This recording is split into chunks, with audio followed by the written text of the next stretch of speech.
गरिमा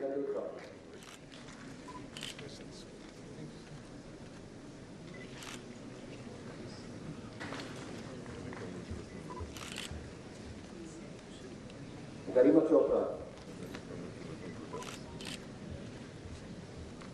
जसविंदर,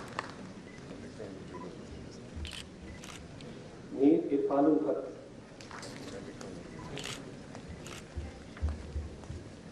शादी,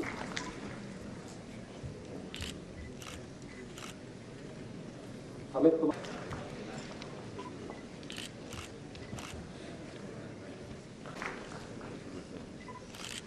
Varun Sharma, ब्रजबीर Singh Jaswal,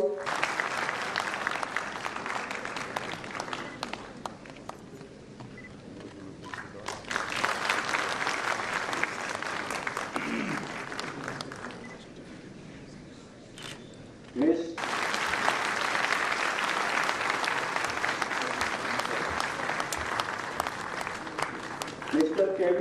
Hari Shankar is award given.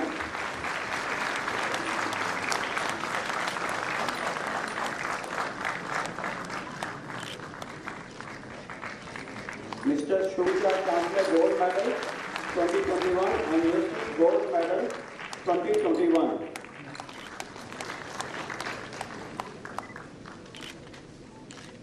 Miss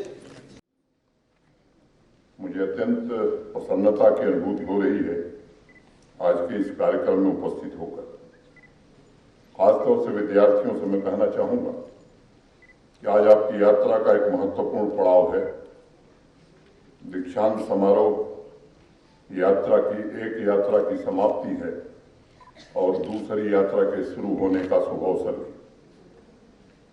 बचपन में प्राइमरी स्कूल से लेकर यूनिवर्सिटी की डिग्री की यात्रा एक शुरुआत ही मैं मानता हूं।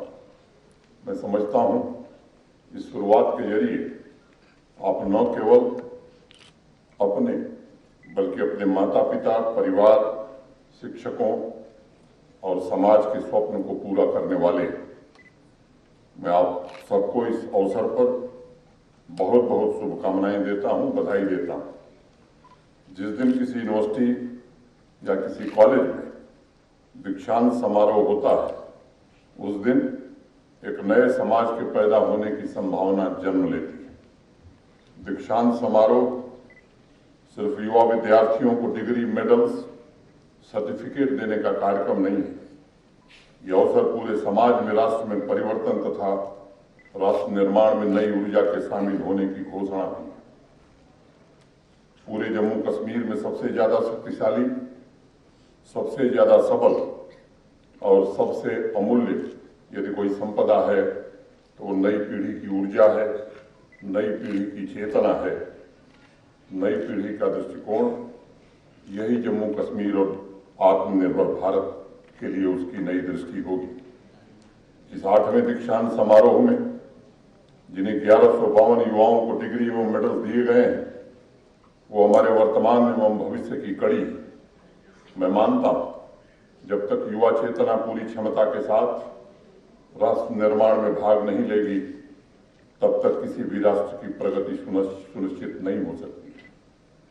इस हाल में मौजूद बच्चे भविष्य की कुंजी है, लेकिन इसे मंजिल समझने की भूल भी नहीं करनी चाहिए। अभी सामाजिक एवं राष्ट्रीय दायित्व को पूरा करने के लिए आपको अनेक रास्तों, अनेक बाधाओं से गुजरना होगा। गुरु रविन्द्रनाथ टैगोर कहा करते थे, यात्री को अपने घर तक आने के लिए हर अपरिचित दरवाजे को खटखटाना पड़ता है और अंतरतम तक पहुंचने के लिए संपूर्ण बाहरी जगत में भटकना पड़ता है। आज से सर्वांगीण मानवीय, सामाजिक तथा राष्ट्रीय विकास की जरूरतों को पूरा करने के लिए आपकी जो यात्रा शुरू होगी वो आपकी सिर्फ भविष्य की प्रतिस्पर्धा के लिए आपको नहीं तैयार करेगी, बल्कि आपके भीतर की संभावनाओं को पूरी तरह से विकसित करने का मार्ग भी प्रशस्त करेगी। युवा साथियों, ये सौभाग्य की बात, इस विश्वविद्यालय का उद्घाटन, जैसा मेरे पूर्व प्रोफेसर सिन्हा ने बताया, देश के पूर्व राष्ट्रपति महामहिम APJ अब्दुल कलाम साहब ने किया था। कलाम साहब खुद में एक बहुत अच्छे शिक्षक थे और वो अक्सर एक बात कहते थे कि अगर लोग मुझे एक अच्छे शिक्षक के रूप में याद रखते हैं तो मेरे लिए बहुत बड़ा सम्मान होगा। कलाम साहब का ये वक्तव्य सही मायने में शिक्षा और शिक्षक का बहुत बड़ा सम्मान है। मुझे याद है जब मैं स्कूल में पढ़ता था और बीजगणित पढ़ना शुरू किया तो जो शिक्षक मुझे बीजगणित पढ़ाते थे उन्होंने a+b² = a² + b² + 2ab बता दिया उन्होंने, मुझे याद भी हो गया, लेकिन मुझे तब तक समझ में नहीं आया जब तक मैं विश्वविद्यालय नहीं पहुंचा ये होता क्यों है। शिक्षकों का जो महत्व है मैं समझता हूं कि इस बात को परिभाषित करता है। मुझे एक मैथमेटिक्स के टीचर से मिले, आप सब लोग स्क्वायर रूट पढ़ते हैं, हिंदी में उसे वर्गमूल कहते हैं। जब मैं हाई स्कूल में पढ़ता था वो मुझे पढ़ाते थे, उन्होंने मुझे 2 वाक्य याद कराए और कहे कि अगर 2 ये वाक्य याद हैं तो किसी भी नंबर का स्क्वायर रूट आप तुरंत निकाल लोगे। एक 2 मैंने 2 का, और एक सेंटेंस उन्होंने मुझे याद कराया, अभी भी मुझे याद है, I have a mind, I1 have HAV4 A1 mind MIND 4 1.414। वैसे ही 3 का उन्होंने स्क्वायर रूट के लिए भी एक सेंटेंस मुझे याद कराया, I suppose you so I1 suppose 7 U 3 सो 2 1.732। अब इस तरह के शिक्षकों ने अनेक लोगों के जीवन को बदला है। मुझे लगता है कि जिस तरह से तकनीक बदल रही है, तेजी से बदल रही है, शिक्षकों के लिए भी एक बड़ी चुनौती है। शिक्षण पद्धति में जिस तरह के बदलाव हो रहे हैं उसके साथ कदम से कदम मिलाकर चलना, मैं समझता हूं कि आज एक बड़ी चुनौती है। मैं उम्मीद करता हूं कि प्रोफेसर सिन्हा के नेतृत्व में इस विश्वविद्यालय के शिक्षक इन चुनौतियों का सामना करने के लिए अपने को पूरी तरह तैयार होंगे। मित्रों, अगर देश का राष्ट्रपति शिक्षक होने में गर्व महसूस करे तो वाकई में एक शिक्षक के लिए इससे बड़े सम्मान की बात कुछ हो नहीं सकती है। शिक्षक का सही अर्थ है जो आपके अंदर की संभावनाओं को जगा दे, जो आपके अंदर बेजोड़ एवं अद्वितीय होने की संभावना को जागृत कर दे। और मैं मानता हूं जो व्यक्तित्व को गढ़ने वाला है वह दुनिया का सबसे बेहतरीन कलाकार है। और इसीलिए हमारी परंपरा में शिक्षक को गोविंद के ऊपर स्थान दिया गया है। श्री माता वैष्णो देवी यूनिवर्सिटी ने भी युवा प्रतिभाओं को निखारने के साथ साथ शिक्षा के क्षेत्र में अनेक महत्वपूर्ण उपलब्धियां हासिल की हैं।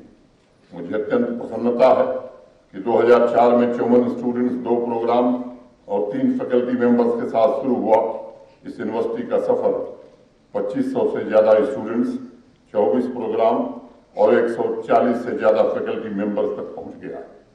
नेशनल इंस्टीट्यूट रैंकिंग फ्रेमवर्क में इंजीनियरिंग इंस्टीट्यूशंस की कैटेगरी में श्री माता वैष्णो देवी ने 101वां स्थान अर्जित किया है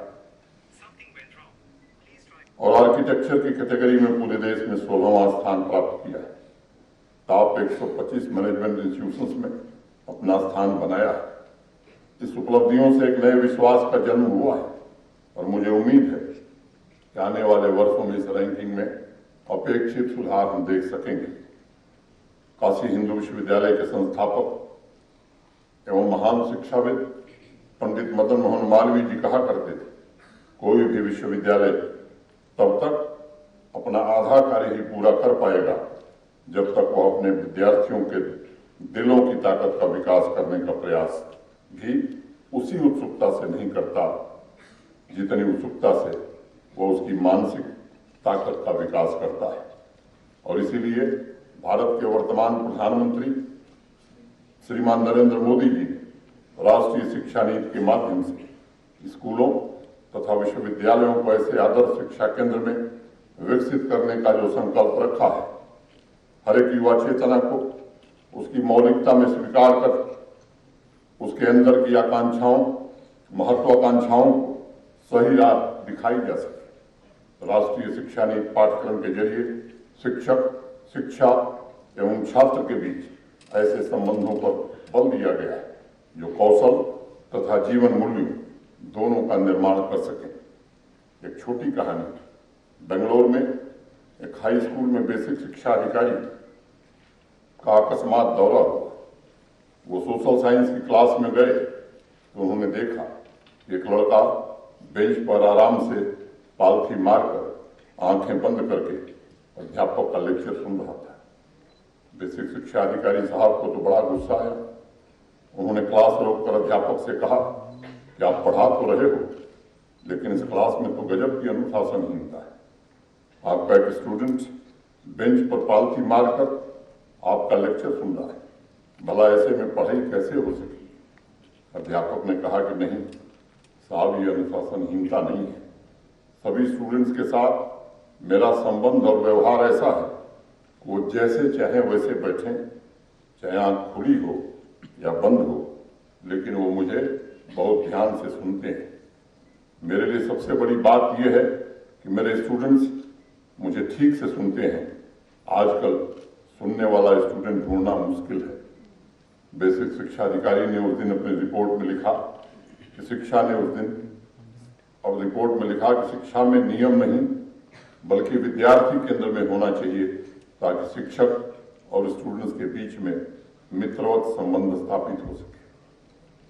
एक बिशन टंडन हिंदी के व्यंग्यकार थे और एक सारिका मैगजीन निकलती थी, आप में से बहुत सारे लोगों ने पढ़ा होगा।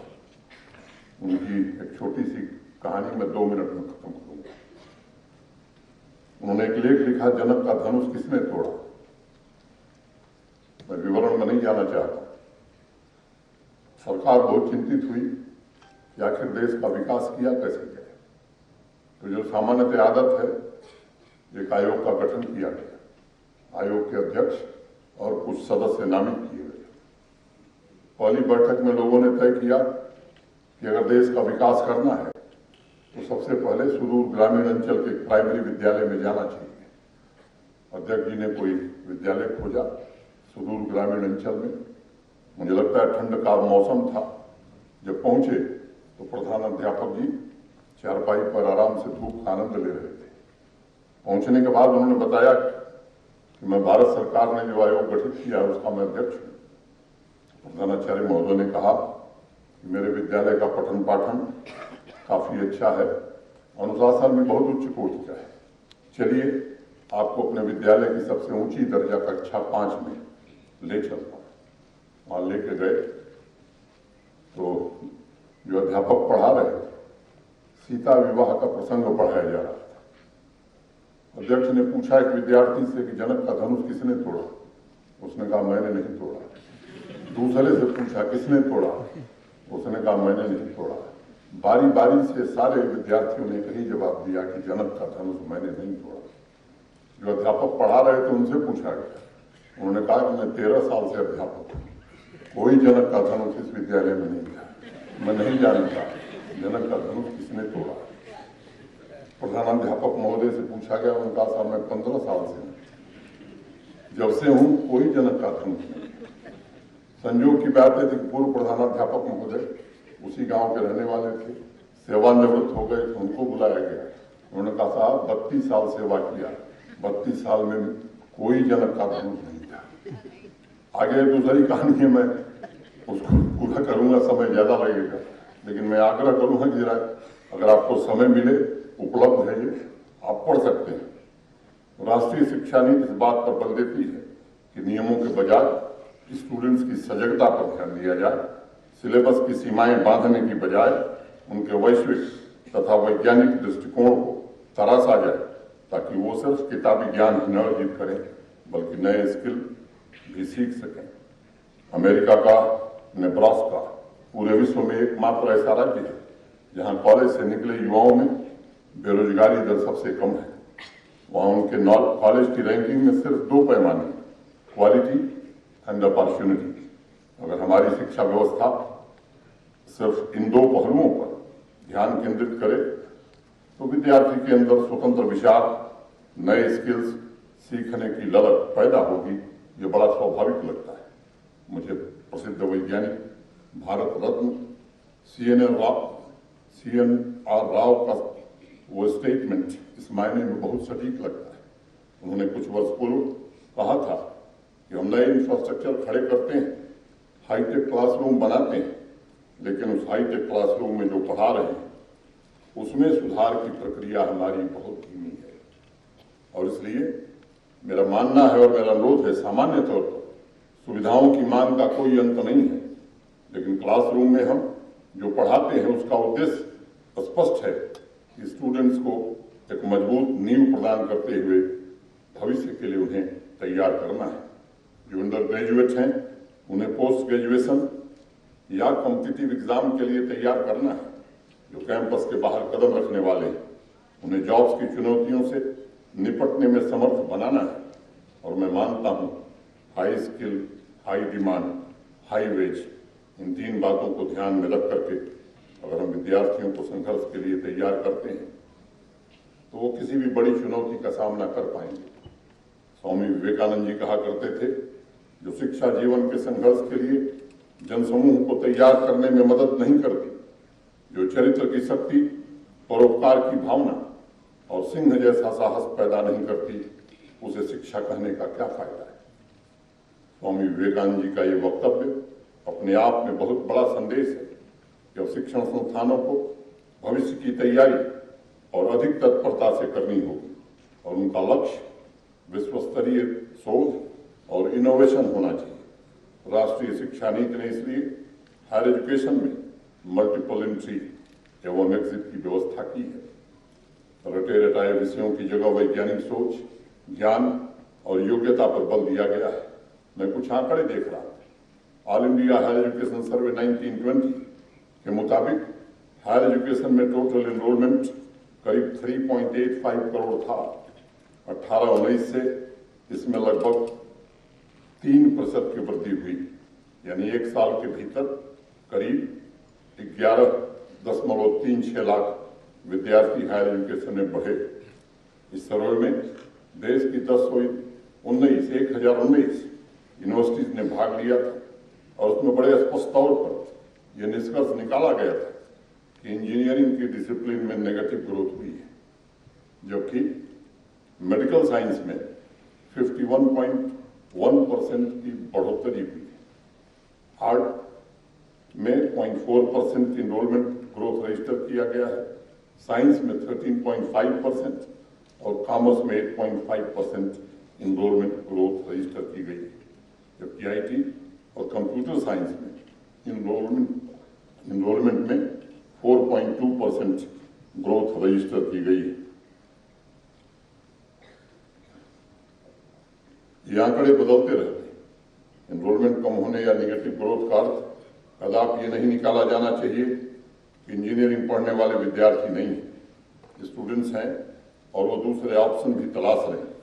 अगर हमारे यहाँ इंजीनियरिंग में एनरोलमेंट कम हुआ तो अमेरिका में सबसे ज्यादा एनरोलमेंट इंजीनियरिंग में ही हो रहा है। लेटेस्ट रिपोर्ट के मुताबिक अमेरिका में सबसे ज्यादा enrolment engineering, science, business management और सोशल साइंस में हुआ है। अब नीदरलैंड तथा जर्मनी में भी भारतीय विद्यार्थियों की संख्या बढ़ रही है। अभी भी बहुत से स्टूडेंट सेंट्रल यूरोपीय देश स्लोवेनिया जा रहे हैं। सवाल यह है, यूक्रेन का किस्सा मैं नहीं जिक्र करना चाहता कि आज भी विदेशों को एक बेहतरीन डेस्टिनेशन क्यों माना जाता है। सबसे पहला जवाब तो समझ में आता है, वहाँ सिलेबस से हटकर वर्तमान की जरूरतों के मुताबिक पढ़ाई पर जोर दिया गया। उनका पूरा फोकस क्वालिटी और अपॉर्चुनिटी पर रहा है। ऐसा नहीं है कि संसाधनों की कमी नहीं है, लेकिन आज भी मुझे लगता है कि हमें विचार करना होगा। हमारे लिए एक वेकअप कॉल है कि शिक्षा में विश्व नेतृत्व तैयार करने के लिए हमें संस्थानों को आधुनिक और अनुसंधान का उत्कृष्ट केंद्र बनाना होगा। एक राजा ने किसी संत से पूछा, महाराज, बचपन से सुना है कि ज्यादा सोना बुरा है, लेकिन मुझे नींद बहुत आती है, समझ में नहीं आ रहा क्या करूं। संत ने कहा, राजा साहब, अच्छे लोगों का ज्यादा सोना बुरा होता है, लेकिन बुरे लोगों का ज्यादा सोना ही अच्छा है, क्योंकि वो जितनी देर जागते हैं उतनी ही दुनिया में उत्पात मचाते हैं। मैं सभी शिक्षकों से कहना चाहूंगा कि राष्ट्रीय शिक्षा नीति के माध्यम से हमें एक अवसर मिला है कि अकादमिक प्राथमिकता तय करके अपने संस्थानों को जगाएं, उन्हें अंतर्राष्ट्रीय प्रतिस्पर्धा के लिए तैयार करें और सिलेबस पूरी तरह से प्रासंगिक, आधुनिक और प्रगतिशील। हमारे समाज एवं अर्थव्यवस्था की वर्तमान तथा निरंतर बदलती हुई आवश्यकताओं के अनुकूल शिक्षण कार्य ह्यूमन कैपिटल को कॉम्पिटिटिव और प्रोडक्टिव बनाने में मदद कर सकता है। मुझे खुशी है श्री माता वैष्णो देवी यूनिवर्सिटी राष्ट्रीय शिक्षा नीति के तहत business administration, science, social science तथा ह्यूमैनिटीज में 7 नए इंटीग्रेटेड कार्यक्रम शुरू किए हैं और पोस्ट ग्रेजुएशन में हिंदी तथा डोगरी के 2 नए पाठ्यक्रमों की भी शुरुआत की है। इंटीग्रेटेड कोर्स स्टूडेंट्स को यूनिवर्सिटी कैंपस के बाहर कड़ी प्रतिस्पर्धा के लिए पूरी तरह तैयार करते हैं और आज के समय की आवश्यकता है कि हम थियरी बेस्ड उस मानसिकता से निकलें जिसे नई जनरेशन कॉलेज बबल कहती है। युवा साथियों, फ्रांस वर्थ ने टेलीविजन थियरी पढ़कर नहीं बनाया, पहले एक स्टूडेंट के रूप में और फिर एक रेडियो रिपेयर करने वाले के रूप में उन्होंने संघर्ष किया। जो भी सीमित संसाधन थे उसके जरिए उन्होंने प्रयोग किए, तब जाकर 1930 में उन्हें टेलीविजन का पेटेंट मिला था। बहुत से युवा म्यूजिक सुनने के लिए जो हेडफोन इस्तेमाल करते हैं उसके आविष्कारक बॉर्डविल पावर प्लांट में काम करते थे। क्या हमें पिछले 20 साल में कोई ऐसे इंजीनियर का नाम याद आ रहा है जिसके आविष्कार ने उद्योग से लेकर शहरी और ग्रामीण व्यवस्था में कोई आमूलचूल परिवर्तन किया है? अगर हमें आज ये सोचने के लिए दिमाग पर जोर लगाना पड़ रहा है तो इसका मतलब है ह्यूमन कैपिटल तथा इन्वेंशन में कहीं न कहीं गैप है और वो ऐसा अवसर है जब हम सबको इस पर सोचने की आवश्यकता है। स्टूडेंट्स के फीडबैक की भी एक संस्थागत व्यवस्था की जानी चाहिए ताकि अगर कहीं पढ़ाने में कमी है तो उसे भी शीघ्र दूर किया जा सके। विद्यार्थियों से मैं खास तौर से जम्मू कश्मीर के संदर्भ में 2-3 बातें मैं कहना चाहूँगा। मित्रों, आप देख रहे हैं सड़क बनाना इस पूरे भौगोलिक क्षेत्र में अति दुर्गम कार्य है। सड़कें बन रही हैं, लैंडस्लाइड के कारण, भारी जल के कारण शीघ्र खराब हो रही है। क्या आप इस पर काम नहीं कर सकते कि कैसी सड़कें बनाई जाए जो अस्थायी रह सके? एक बड़े भूभाग में लगभग 6 महीने बर्फ पड़ती है। हॉट मिक्स प्लांट की जगह क्या कोल्ड मिक्स प्लांट के बारे में हम नहीं सोच सकते? जिस चीज से हम सड़क बनाते हैं उस मटेरियल की भी एक सीमा है, आखिर कब तक हम उसका इस्तेमाल करेंगे? जिससे हम सड़क बनाते हैं क्या उसका पुनः उपयोग हम करके सड़क को मजबूत बना सकते हैं? ये प्रश्न है। मुझे लगता है इस पर आपको विचार करने की जरूरत है। कनेक्टिविटी एक बड़ा सवाल है। खासतौर से मैं आ रहा था, देखा रास्ते में किसी का फोन आया, मैं बात नहीं कर पा रहा। क्या टावर्स के द्वारा ही सिग्नल भेजे जाएंगे या कोई दूसरा विकल्प हम तैयार कर सकते हैं? हमने पढ़ाई इसलिए नहीं की है कि हम डिग्री लेकर के यहाँ से निकल जाएं। मुझे लगता है कि ये प्रश्न है जिन पर माता वैष्णो देवी विश्वविद्यालय के इंजीनियरिंग के विद्यार्थियों से मेरी अपेक्षा है वो इस पर काम करेंगे। आप सब जानते हैं फ्यूल का जो सोर्स है वो लगातार घट रहा है और देश पर कितना बड़ा बोझ पड़ रहा है। क्या इस पर हम काम नहीं कर सकते? ये विचारणीय प्रश्न है। देश में चिप्स की जिस तरह का संकट रहा है, कुछ स्थानों पर निर्माण कार्य शुरू हुआ है। क्या इस विश्वविद्यालय के विद्यार्थी इस पर काम नहीं कर सकते? क्या सेमीकंडक्टर्स दुनिया के कुछ देशों के लिए ही है या इस विश्वविद्यालय के विद्यार्थी भी इस पर काम करके देश को एक सस्ती टेक्नोलॉजी दे पाएंगे? मैं आप सबसे निवेदन करना चाहता हूँ कि आज का ये अवसर है, हमें संकल्प लेना चाहिए। ये जो ज्वलंत मुद्दे हैं जम्मू कश्मीर के, हमारे देश के, इन मुद्दों पर हमारी सोच क्या है और हम क्या समाधान लेकर के आने वाले 6 महीने 1 वर्ष में काम कर सकते हैं। विजन निश्चित रूप से अच्छा होता है, सबका एक विजन होना चाहिए, विश्वविद्यालय का हो, संस्था का हो, लेकिन मुझे लगता है कि मिशन कम महत्वपूर्ण नहीं है। विजन लंबे समय का होता है, मिशन भी हमें कुछ न कुछ बनाना चाहिए कि 2 साल में हम ये हासिल करेंगे, 5 साल में हम ये हासिल करेंगे। मित्रों, मैं सभी शिक्षकों से ये अनुरोध करूंगा कि अगर नॉलेज को वेल्थ में परिवर्तित करना है तो आउटकम बेस्ड एजुकेशन पर हमें ध्यान देना ही होगा। अगर हम आउटकम बेस्ड एजुकेशन के माध्यम से इनोवेशन को यूनिवर्सिटी के स्तर पर ही प्रोत्साहित करना शुरू कर देंगे तो आने वाले समय में स्टूडेंट्स को तकनीकी सेवाओं वाले नेटवर्क के साथ निश्चित रूप से जोड़ सकेंगे। मैं मानता हूँ शिक्षा का मतलब सिर्फ इंफॉर्मेशन और लर्निंग नहीं है। शिक्षा का मतलब आविष्कार है। शिक्षा का मतलब रूपांतरण है। अगर हमने रूपांतरण का लक्ष्य नहीं रखा होता तो शायद स्पेस और मिसाइल के कार्यक्रम कभी देश में पूरा नहीं होते। इसलिए मैं युवा स्टूडेंट्स को कहता हूं, इंटेलिजेंट, रिफ्लेक्टिव तथा पैशनेट, जो सभी क्षेत्रों में विकास का, इनोवेशन का इंजन बनने की क्षमता रखते हैं, उनके अंदर क्यूरियोसिटी को, उनके अंदर की इंडिपेंडेंट थिंकिंग को बढ़ावा देने की कोशिश हमें करनी है।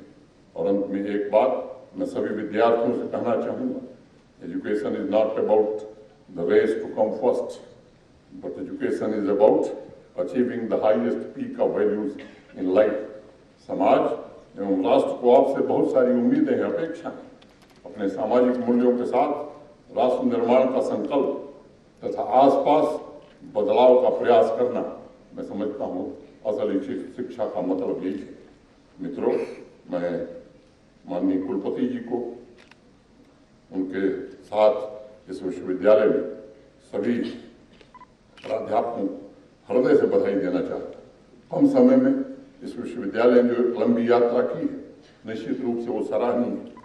युवा साथियों, मॉडर्न एजुकेशन के साथ जो हमारे जीवन के मूल्य हैं, जो हमारे संस्कार हैं, कांटे हटाने की जो परंपरा है, आप सबको चुनौती से लड़ने की क्षमता प्रदान करती है। मैं उसे ही पूर्ण शिक्षा मानता हूं जो बेहतर प्रोफेशनल इंजीनियर, ग्रेजुएट, पीएचडी के साथ स्टूडेंट्स में करुणा, संवेदनशीलता को भी पनपाने में सहयोग करे। एक बार फिर से सभी शिक्षकों और विद्यार्थियों को बधाई देता हूं।